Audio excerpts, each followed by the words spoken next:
How's it going, everybody? Welcome back to the channel for a brief little video about some more Dark Souls mechanics. I am currently working on a video where I determine how long it takes to max out every single weapon in Dark Souls, and with that comes a lot of item farming, such as weapons and titanite slabs from Dark Wraiths in New Londo. As part of that video, I wanted to go through and research exactly how item drops work in Dark Souls, and I was not able to find anything very conclusive, so I went ahead, scoured the data, and here I am going to kind of give a breakdown of exactly what goes on whenever you kill an enemy and get a drop. So the first thing to do is a brief discussion about how the game actually calculates an item drop at the baseline level of item discovery, that being 100 with no humanity, no covetous gold serpent ring, and no symbol of avarice. I have highlighted the Dark Wraith drops. Those are IDs that start with 2390, and then they have a string of 4 digits afterwards. For the Dark Wraith, it is 0000 and 0001. The reason that is important is that allows the same group of enemies, in this case Dark Wraiths, to have 2 separate drops whenever they die. If you've ever gone and farmed Dark Wraiths for chunks or slabs, you know that sometimes you can get a Dark Hand alongside those titanite chunks or titanite slabs, but this is not very common because of the low drop rates. It is, however, something that you much more commonly see whenever you, for example, kill a bunch of enemies in Undead Burg. Sometimes they'll drop their weapons, sometimes they'll drop various sets of armor, but just know that that is the reason why 2 different enemies, or rather why an enemy can have 2 different drops, or more sometimes whenever you kill them. Or, sorry, 2 rather, it has an item rate of 2, not 4. So let's talk about why those numbers are important and how they actually impact the drop rates of various items. The first thing to note is that for the first time you use a humanity, i.e. your soft humanity count is 1, you will gain 50 points of item discovery. Every subsequent soft humanity that you hold roughly increases your item discovery by 8, all the way up to a maximum of 10 soft humanities, and that will give you a total item discovery of 210. And then both the covetous gold serpent ring and symbol of avarice add an additional 200 points to item discovery, and that is just added on to whatever boost you have given the number of soft humanities held. You probably already know this, but just in case you don't, it is important to note that the covetous gold serpent ring and symbol of avarice do not stack for item discovery. They do stack for soul multiplier, but for item discovery, you can only have one of those active. So the maximum item discovery that your character can have at any one time is 410. And one more thing before we discuss exactly how item discovery works to impact the total drop rate of various items, I want to go back again to those item rates. Again, I am showing the Dark Wraiths, and this is the Nun, the Titanite chunk, the 2 stack of the Titanite chunk, and the Titanite slab. For nothing, we have an item rate 1 of 859, and if we scroll over and look at the other ones, for Titanite chunks, it is 80. The 2 stack Titanite chunks, it is 3. And the Titanite slabs is 2. And if you don't want to do the math in your head, I will just tell you that all 4 of those numbers do not add up to 1,000, which is what you might expect. Instead, they add up to 944. So where does that lead us with item discovery? Well, if you recall that the nothing category for Dark Wraiths had the 1 in the is enabled luck category, this is where your item discovery will come into play. What the game will do whenever it determines whether or not you are going to get a drop from an enemy is it does effectively what is a dice roll or a lottery, which is why the system is called item lottery. Effectively, it takes the summation of all of the various item lottery rates, sums them up, and then picks each of the available item slots and divides that by the total sum of all 4, 5, 6 items, however many are in the system. And that returns a percentage for what you will get for a drop. I don't know if I explained that super well, but what I do have up here is a table showing the effective drop rate for dark rays with every successive increase in item discovery. I don't have intermediate ones when I'm rocking like 5 humanities, say, and the gold covetous serpent ring, because generally when you're farming you want to have 10 humanity and either the serpent ring or the symbol of avarice. But as you can see, as you increase item discovery, the total chance that you get a nothing roll is divided quite severely.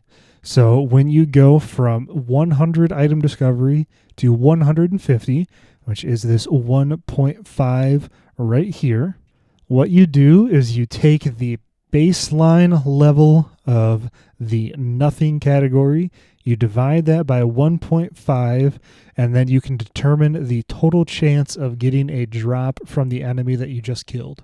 Now, this has some interesting and, to be honest with you, some somewhat unexpected results when I was doing some of this research, as I thought that if you just jacked your item discovery all the way up to the max, that you would basically be guaranteed a super rare drop every time.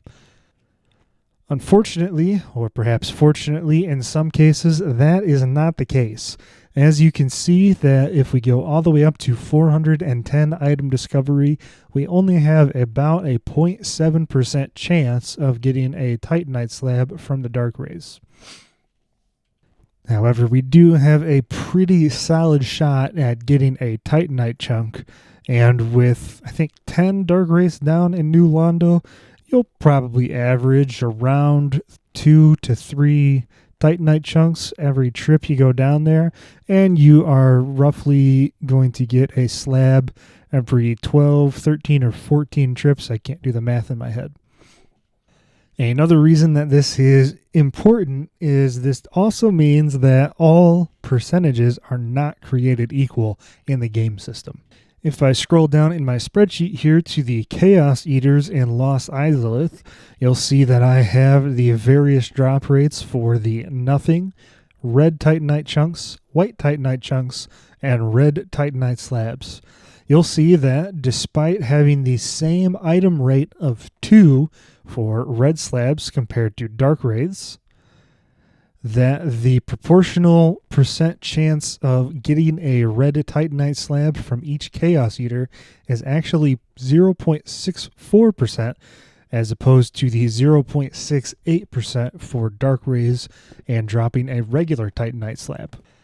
This quirk, I suppose is what you'd call it, in the game system has some also very interesting results whenever you get up to items that have higher percentage drops, and a good example of this would be the Black Knight Halberd and the enemies that you fight in Darkroot Basin that drop you moss clumps.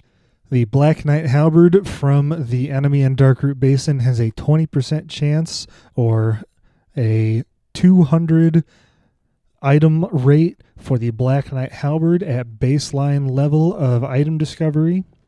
And as you go up and up at maximum item discovery of 410, the approximate chance of getting the Black Knight Halberd drop is a touch over 46%. Now remember, this is with an item rate of 200. If instead we look at the Darkroot enemies that drop you the moss clumps, you'll see that both the red and purple moss clumps also have item rates of 200, but the nothing is at 550, and we compare that to the Black Knight Halberd, which has a nothing rate of 750, and again you see that 46.2% to get the Black Knight Halberd. If we go down again to the Darkroot enemies, despite having the same default item rates of 200 for the red and purple moss clumps, at maximum item discovery you only have a little bit more than a 34% chance of getting either of those moss clump drops. So that is roughly a 12% decrease when compared to the Black Knight Halberd.